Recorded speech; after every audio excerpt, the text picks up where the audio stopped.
Rashid Khan kapten jong ka Afghanistan lalong urangnya lekai banengkong bankor news pa weekend ha ka T20 cricket. Uni urangnya lekai lek lapoi sha kate ka chaka ha ka chingya lekai jong ka kenhun jong ha ka kenhun di jong ka shenrang persha ya ka United Arab Emirates ha Arun Jaitli ha New Delhi ha ka snginingkong. Rashid sedang yakni kejing lekai da kapakamai rius pa khandai weekend bat ulala ban pen ulong yakni katong ha kaba ulpen lim ya Muhammad Arfan ha ka over ka bakhan riu jong ka innings jong ka UAE. Arfan persang ban thep kala handrei sharem bat penthut ha kitdu jong ban sha ban ha weekend bat IT ya Rashid ya wicket ba news pa jong ka T20. Uni orang yang lekai kejat Shem la pen setia ya ka jingrakhi ka bashar khai namar ba ka Afghanistan ka la penlet jingmut pa ban penyo ya ka jingjop halor ka UAE ban penne ya ka jingkermen ka barit jangka ban rung sha ka Super 8 kani ka jingjop ka long hadin ba la penlong ya Rashid ban up hadin ba ulayo ban khur ya ki weekend ban rius pa khandai phra ban rius pa khandai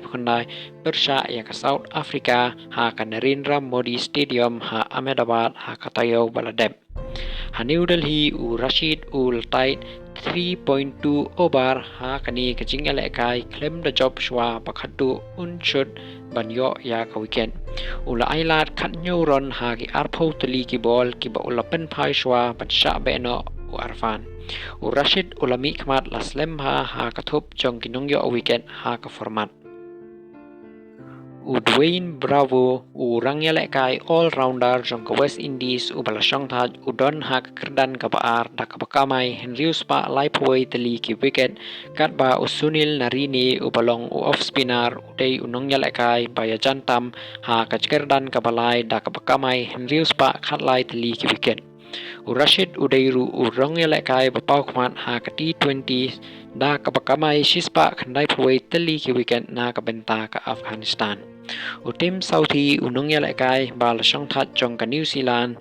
bat ish thadi urangnya lekai kjat kidon hadin jong ha katay kathup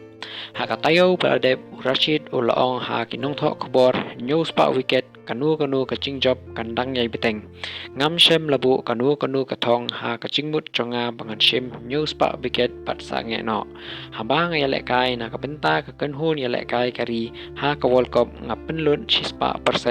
pat haba ka kenhun ka dawa ya ka wicket nga shem